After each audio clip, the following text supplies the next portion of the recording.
Let me ask you a question that might make your subconscious shudder. What do you feel when you encounter someone enveloped in an invisible yet palpable aura of flawlessness? Someone whose every word is impeccable, whose gaze is unfailingly serene, whose actions are always good? Does something inside you tighten into a knot? Does a feeling akin to heartburn rise from your very depths when you encounter this gleaming facade, this impeccable mask beneath which you suspect something deeply dishonest, something false is hidden? This isn't merely fleeting envy, nor a simple irritation caused by someone else's success. It's something far deeper, something primal that resonates in the most hidden corners of your soul, like an alarm bell foretelling an unseen danger. Perhaps you've encountered them in meditation halls where their voices flow with a cloying, almost suffocating sweetness, and their smiles seem glued to their faces, concealing true emotions. Or in charity organizations where their hands reach out to help, yet their gaze sweeps over you with a subtle but palpable superiority, as if you're merely another object for their performative virtue. Or perhaps this archetype manifests even within your own home, where a loved one has taken on the role of eternal martyr or infallible mentor, whose presence evokes not warmth, but a chilling pang of alienation. And each time their light falls upon you, you feel not grace, but a strange, almost physical revulsion. What if I dare suggest that this suffocating display of righteousness, this performative, almost aggressive virtue that you so fiercely despise in others, is in fact merely a tormenting reflection? Not of their vice, no, but a reflection of that part of yourself which you once banished, buried alive in the deepest dungeons of your consciousness, so that no one, and above all yourself, would ever know of its existence. It is not they who provoke your indignation. It is they who have become an unwitting mirror for your own carefully concealed shadow. And here lies a paradox rarely dared to be spoken aloud, for it shatters conventional notions of good and evil. It is precisely within this deep revulsion, this unbearable burning sensation their radiance evokes in you, that something invaluable resides, not a key to their exposure, nor a tool for their condemnation, but a detailed map to your own power, to your true, undivided wholeness. It is the key to that primal energy which was once fragmented and hidden in the darkest corners of your subconscious, transforming into your own inner exile. Your reaction is not weakness, nor a base emotion, but a powerful signal piercing through the layers of self-deception. It is a cry, a whisper, or perhaps a deafening call from that which you have long kept in chains, using another's radiance as a mirror for your own hidden yet freedom-yearning shadow. But why does this mechanism operate with such unfailing precision? Why is the mere thought of another's flawlessness capable of awakening such fierce repulsion within us, as if we've encountered not the embodiment of good, but our most detestable enemy? To grasp this enigma, we must undertake not an external, but a profound inner journey. We must return to the scene of the very first transgression, to where the greatest of bargains was struck and a part of your soul was condemned to eternal exile. We will unearth the precise moment when you learn to hide your true nature, your ambition, your healthy aggression, your right to make mistakes, your authentic vulnerability, your natural desire for recognition behind the flawless facade of what society labeled good. This was the moment when these vitally important qualities were branded as bad, shameful, or dangerous and sent into exile, never to see the light of day again. And understanding this moment will be the first step towards reclaiming what was lost. If the revulsion we've discussed truly serves as a compass pointing to the depths of your own exiled truth, then it's time to ask, when exactly was this path of banishment laid? Not merely when you first felt an aversion to performative virtue, but when that subtle, almost imperceptible knowledge took root within you, teaching that certain parts of your authentic essence were bad, shameful, or dangerous. Consider the first stirrings of your consciousness. Was it not in the quiet yet unyielding disapproval that flickered in a parent's gaze when with childlike spontaneity you displayed healthy ambition, striving to be first, best, noticed, or in the subtle but biting reproach when your natural primal aggression, that which is meant to protect boundaries and assert your self, broke through, meeting not understanding but rejection, branded as ill-mannered or cruel?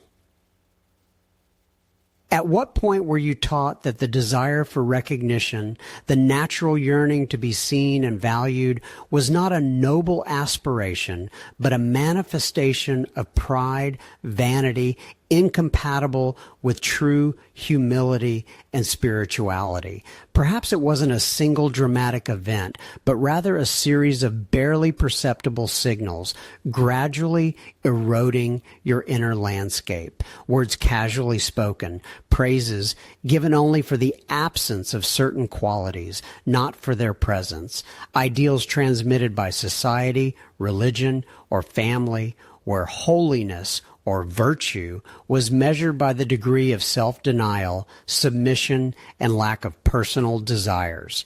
You learned that being good meant being compliant, inconspicuous, undemanding.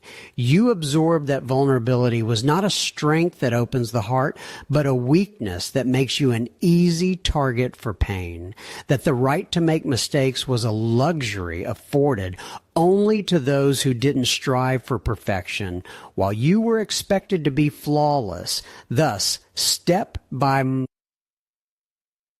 step, these living vital parts of your psyche, ambition that could move mountains, healthy aggression capable of protecting your boundaries and values, vulnerability through which true connection flows, the desire for recognition that fuels creativity and service, were outlawed.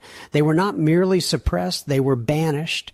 Unbeknownst to yourself, you built a prison within for these undesirable aspects, sealing them behind walls of shame, guilt, and fear of rejection.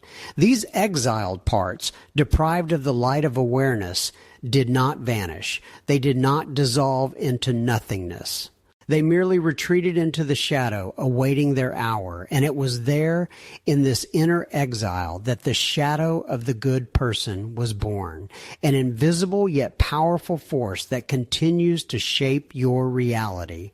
For what is banished from within inevitably seeks to manifest externally, often in the most unexpected and painful forms, and the manner in which this occurs follows universal laws.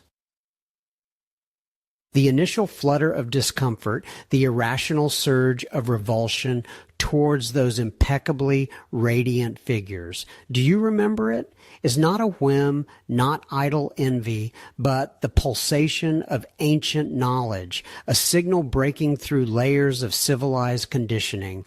We spoke of it as a compass pointing to something forgotten, banished. For the law of the shadow is universal, as immutable as gravity. What we refuse to accept within ourselves will inevitably manifest externally as a distorted echo, an ominous caricature, or an unyielding attraction to those who dare to live out these very qualities we've banished. Imagine not a tribe rejecting its kin to the forest's edge, but an inner community where consciousness, like a demiurge, presides over its judgment. Here, in the hidden chambers of the psyche, a unique banishment from the tribe takes place. Those qualities branded as unacceptable in childhood, healthy aggression, ambition, the desire for recognition, the right to make mistakes, even authentic, unadorned vulnerability, do not vanish. They don't dissolve into nothingness. They are merely exiled beyond an invisible boundary into a twilight zone where the rejected aspects of our soul reside. These inner exiles do not resign themselves to their fate. They carry within them a power that was theirs by birthright, but which has now transformed into a potentially destructive force, or, with proper attention, the greatest source of wholeness. Suppression, denial, silence, these do not annihilate energy. They merely conserve it, a deferred payment. And here another, no less fundamental principle comes into play: the energy of the unpaid bill. Every suppressed desire, every rejected emotion, every locked door to the true self is a promissory note written for the future, and its interest inexorably grows. This energy does not evaporate. It accumulates, seeking an outlet, sometimes erupting in the most unexpected and destructive forms, in irrational hatred towards a stranger, in inexplicable anxiety, in self-sabotage, in bodily ailments, which are the last refuge for the unexpressed. This is the price we pay for the illusion of perfection, for the mask of the good person, beneath which lies a graveyard of unrealized potential and unshed tears. The most vivid artistic embodiment of this principle is Oscar Wilde's novel, The Picture of Dorian Gray. Remember, young, impeccably beautiful Dorian makes a pact by which his portrait will age and bear all the imprints of his vices, while Dorian himself remains eternally young and beautiful. Every one of his misdeeds, every lie, every act of cruelty, none of it vanished without a trace, but manifested on the canvas, disfiguring the image, transforming it into a monstrous mirror of the soul. The portrait became the very shadow that accumulated all the darkness Dorian so desperately tried to banish from his life, to project it outwardly, to make it invisible to the world. But in the end, this accumulated darkness destroyed both the portrait and its owner. So too does our inner shadow. It collects everything we don't want to see, everything we consider shameful or dangerous. It doesn't disappear. It merely awaits its hour to manifest, often through those we find most repulsive. And so when we begin to recognize this mechanism, when our gaze becomes capable of discerning not just another's flaw, but the glimmer of our own exiled power, that is when true transformation begins. And then we understand that this shadow is not merely an abstraction, but a living manifestation of specific archetypal patterns that take on flesh and blood in our world. If revulsion is a compass pointing to the dormant forces within us, then what soul landscapes is it meant to reveal when it comes to those clothed in garments of light? We've spoken of the shadow of our exiles, but there's a particular biting bitterness when this shadow permeates the radiance of a good person, a spiritual, altruistic individual. This isn't mere irritation. It's a deep, almost irrational aversion, as if someone has desecrated the very idea of purity. Recall who evokes this feeling in you, not just dislike, but sharp, burning contempt or even hidden hatred when you encounter them in the context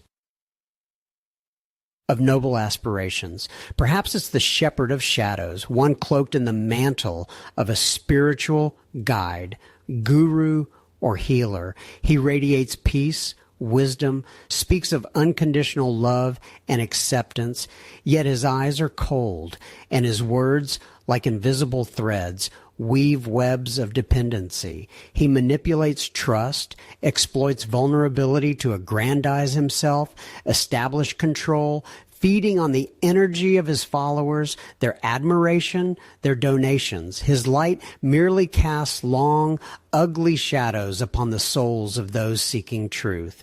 Or perhaps it's the benefactor of echoes, a showy philanthropist whose generous gestures are always accompanied by fanfare and camera flashes. His benevolence is a meticulously staged performance, and every donation an investment in his own image. He speaks of compassion, but his actions scream of a hunger for recognition, a need to be noticed, praised. He exudes falseness, insincerity, and this evokes repulsion because his goodness is heartless, merely an echo of his own ego. And then there's the eternal sufferer, one who seemingly embodies the purity of sacrifice and humility, but in reality uses their vulnerability as both shield and sword. They constantly need saving, comforting, and validation for their unfortunate plight, yet never seek a genuine way out. Their suffering is currency with which they pay for attention, support, and control over others' consciences. They evoke not compassion, but a dull irritation, because their humility is merely a sophisticated form of manipulation. I recall a story that vividly illustrated this shadowy side. Let's call him Master Aaron. He arrived in our town as a herald of a new era of consciousness, promising enlightenment and inner peace. His lectures were hypnotically beautiful, his voice enveloping, and his gaze penetrated the deepest reaches of the soul. People flocked to him, thirsty for wisdom, seeking solace from the mundane world. He spoke of freedom from attachments, of ego dissolution, yet demanded complete submission from his students, a renunciation of their former lives, family ties, and material possessions, all for a higher purpose. I witnessed once independent, vibrant individuals transform into pale shadows, living by his dictates, accounting for every step, every penny. Their eyes, initially full of hope, gradually dulled, replaced by blind devotion. My inner self screamed in protest. Every one of his phrases, which seemed so lofty, evoked in me not just doubt, but physical revulsion. Why? He spoke of peace, of love. Later, when I distanced myself from that world and could view it without emotion, I understood. My revulsion was a compass pointing to two things.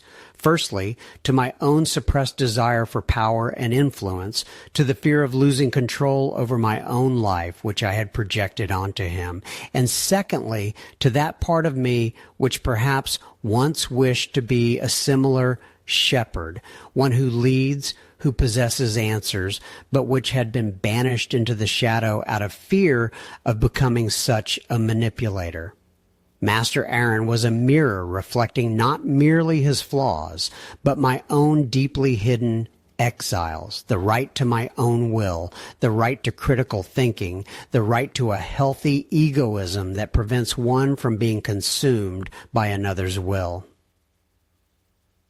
In each of these distorted visages, in every shadow we've rejected, lies not only pain, but something else, something we once disavowed within ourselves, something awaiting its return. Shadows, once perceived as monstrous reflections of others, are in fact distorted echoes of our own exiled virtues. This is not innate evil, but vitally important currents of being, blocked and perverted by fear and societal conditioning. Every figure we've despised, every demon seen in the mirror of the world, holds within its grotesque form a key to a dormant power, a forbidden right, a suppressed aspect of our authentic self. The inner journey, therefore, is not one of banishment, but of return. Let us recall the shepherd of shadows, that manipulative architect of spiritual influence whose presence evoked chilling revulsion. What profound yet unacknowledged power did he embody in his distorted state? He was a distorted mirror reflecting the very power of influence, the innate human capacity to guide, inspire, shape narratives, and lead. Beneath his suffocating control pulsed the vibrant rhythm of strategic insight, the ability to perceive deep patterns, organize complex visions, and think critically and independently. When we recoiled from him, we weren't merely rejecting his manipulations. We were perhaps unconsciously denying ourselves the right to use our own influence with integrity, to lead without guilt, to trust our keen insights, and to challenge dogmas, even if it meant shattering comfortable illusions. By banishing the potential for power out of fear of becoming what we despised, we forfeited our innate capacity for genuine leadership, for shaping our own reality, and, moreover, the collective narrative with wisdom and intention. We chose powerlessness over the risk of appearing arrogant, silence over the proclamation of uncomfortable truths. Then there was the benefactor of echoes, whose performative generosity felt less like altruism and more like a desperate plea for applause. His theatricality, so nauseating in its transparency, was merely a crude caricature of a fundamental human drive, the desire for recognition and value.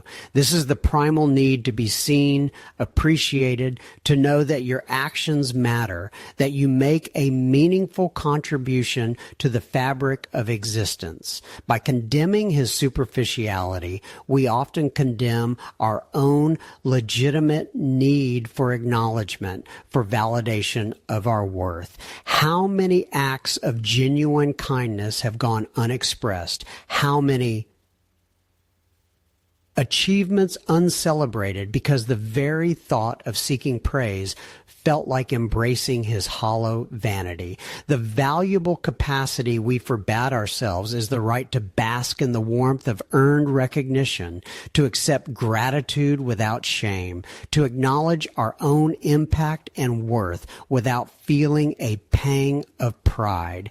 We banished the natural human impulse to be valued, fearing it would transform into an insatiable ego, and thereby diminished our own self-worth and the joy of sincere contribution. And finally, the eternal sufferer, whose instrumentalized vulnerability sucked the very air out of the room, demanding solace, yet subtly controlling the situation.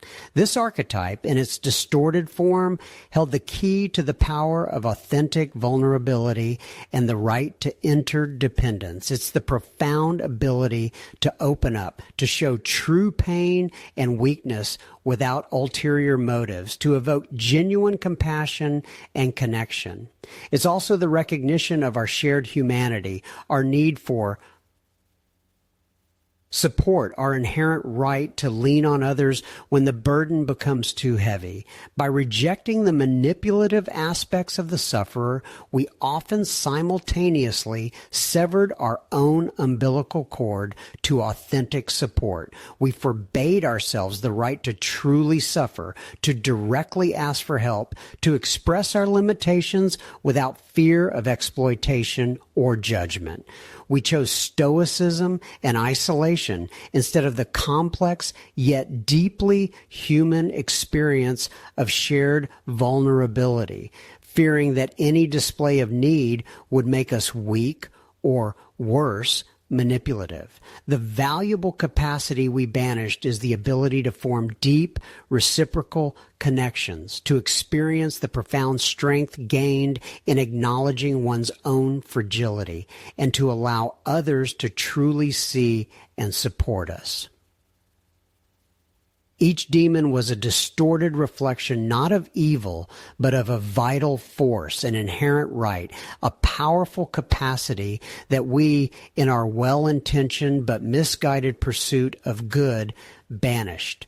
To reclaim these inner exiles means to achieve wholeness, to integrate those very energies which, when suppressed, manifest as the shadows we despise. True alchemy lies in transforming the lead of perceived vice into the gold of conscious power.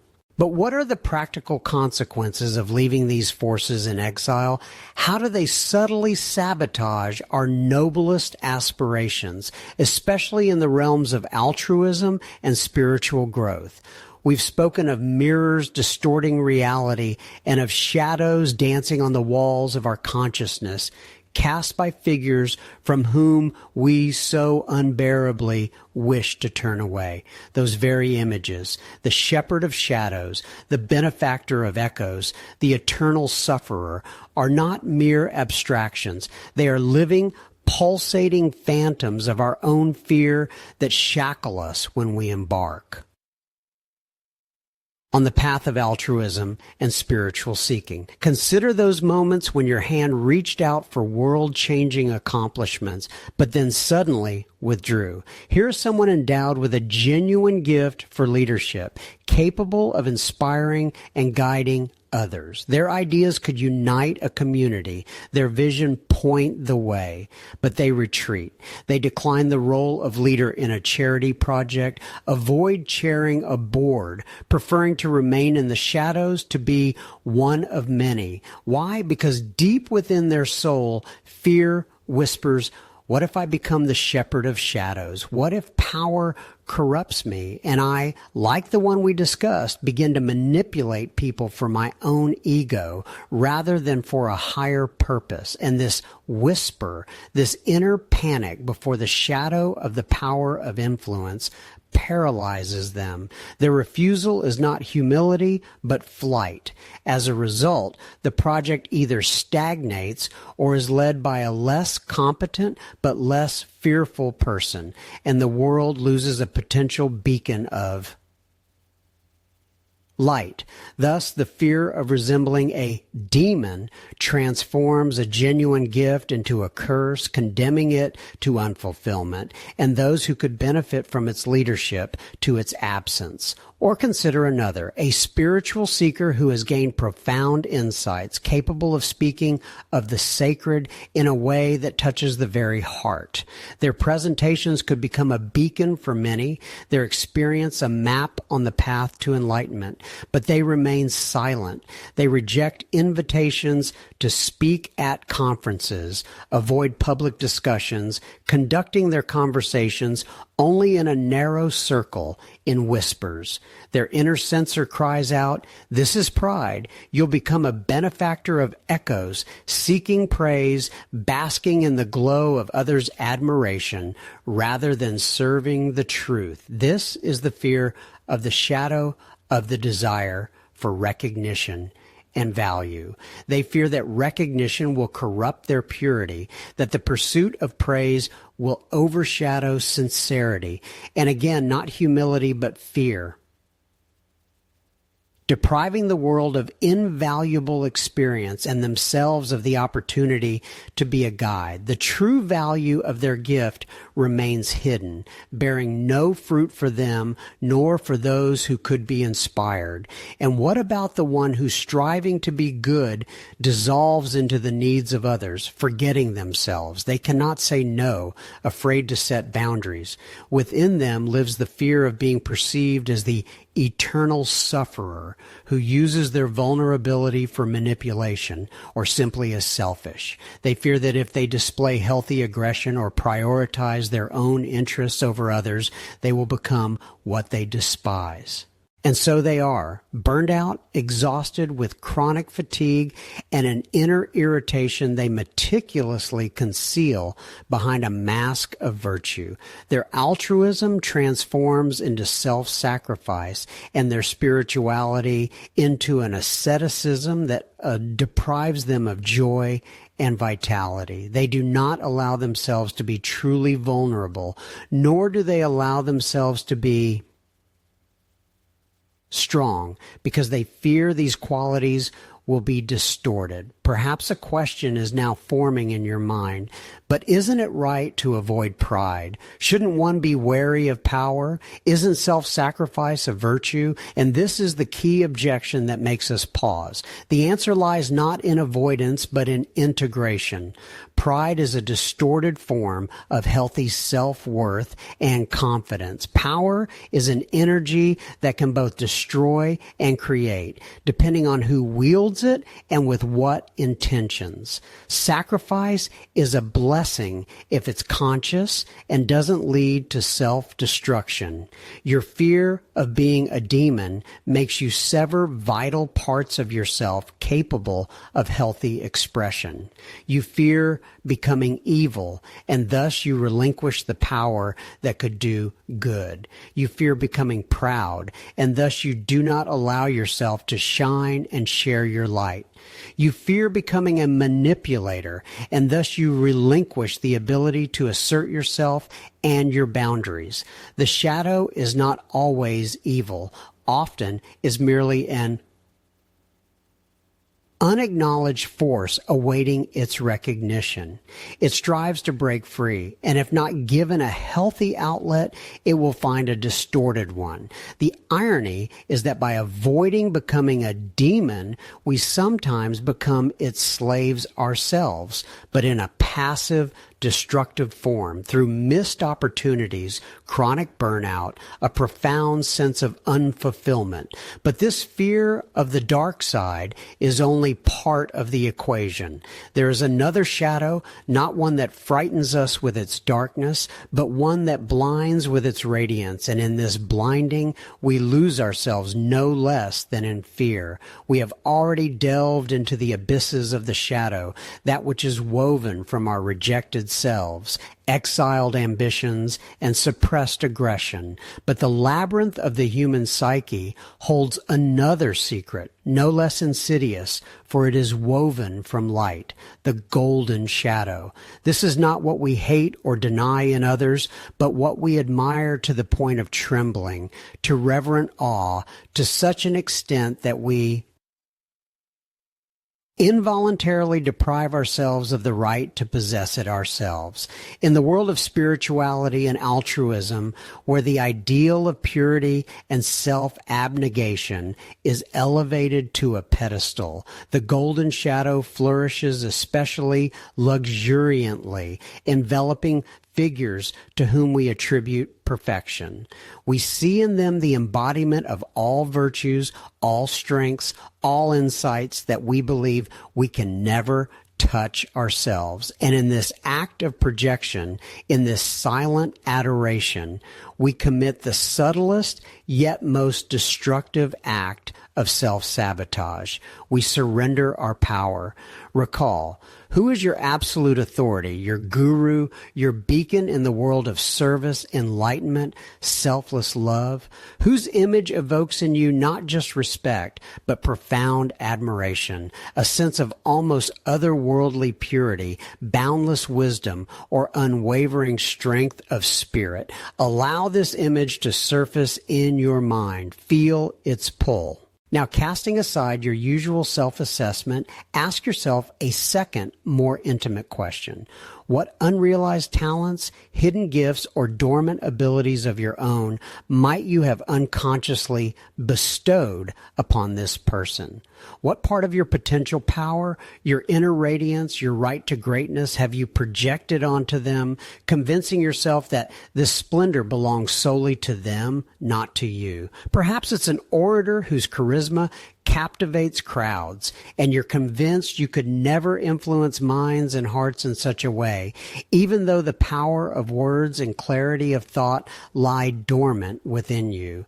Or a healer whose empathy seems boundless, and you've forgotten your own, buried under layers of fear of vulnerability. Or a leader whose ability to unite people seems miraculous, while your own yearning for creation remains just a faint echo. This projection is not merely harmless admiration. It's an act of voluntary self-renunciation, banishing the brightest, most desired aspects of your soul into someone else's possession. These are your own internal exiles, parts that were sent into exile not because they were born bad or dangerous, but because they seemed too vast, too brilliant, too demanding to be you, to fit within the confines of your accustomed identity. To reclaim them is not to diminish others' greatness, but to acknowledge and unleash your own, achieving a wholeness that allows you to act not out of need or imitation, but from genuine self-sufficient strength. This process demands not only deep self-analysis and honesty, but also the resolve to take concrete steps so that what has until now been merely someone else's dream or ideal becomes a living, tangible reality in your own life. We've discussed the shadows cast even by our brightest aspirations, the specters of our unaccepted qualities that roam the periphery of consciousness, projecting onto others' faces. But awareness is merely the first step, a gentle whisper of wind before the storm of transformation. The true work begins when we dare not just to see these shadows, but to reach out to them, inviting them back into our home. For strength lies not in severing what is undesirable, but in integrating all your facets, transforming scattered fragments into a shining monolith. Imagine that every projection, be it an aversion to feigned righteousness and manipulative vulnerability, or an immense admiration for someone's perceived saintliness and impeccability, is nothing more than a message from your own soul. It's a signal about locked energies, about internal exiles languishing in the dungeons of your being, denied the right to exist. Your task is not to escape them, but to bring them home. This philosophy is not about fighting darkness, but about illuminating it, not about pursuing an ideal, but about revealing authenticity. It calls us to reclaim power over our own inner world, freeing it from the captivity of external reflections. All the energy spent condemning others' vices or worshiping their virtues can be directed inward towards creating a whole, powerful self. And here's a key, a simple yet profound tool capable of transforming your perception.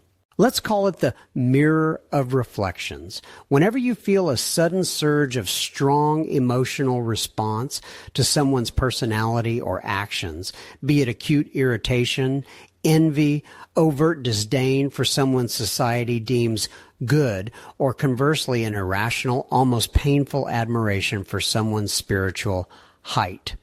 Pause. Do not reject this feeling, but do not let it overwhelm you either. Instead, ask yourself, what quality in this person which evokes such a strong response in me do I not recognize, accept, or suppress within myself? If it's an aversion to a shadow shepherd who skillfully manipulates, ask, am I afraid of my own power to influence? Do I reject my ability to persuade because I consider it dirty? If it's envy towards an echo benefactor basking in the glow of fame, ask, Do I deny my need for recognition? Do I allow myself to shine, or do I hide my light for fear of being judged as prideful?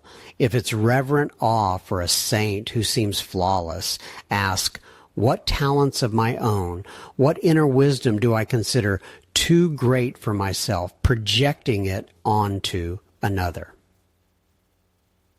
This is not just a question, it's a call to return. Imagine this energy, this quality you've long seen externally, returning to you like a river finding its course. Take a deep breath, and as you exhale, mentally welcome it back into yourself. Accept it not as a flaw or an unbearable burden, but as part of your unique, complex, yet whole nature. This is an act not of self-condemnation, but of self-liberation. Repeat this exercise and you'll begin to notice how the world around you changes. Those who once caused aversion will become teachers. Those who seemed like unattainable ideals will become mirrors of your own potential. You will cease to be merely a spectator in the theater of others' lives and become the full author of your own. This inner alchemy, this return of exiled parts, this attainment of true strength is only one side of the coin for how we interact with these newly embraced facets in the collective space among other people requires no less sensitivity and awareness.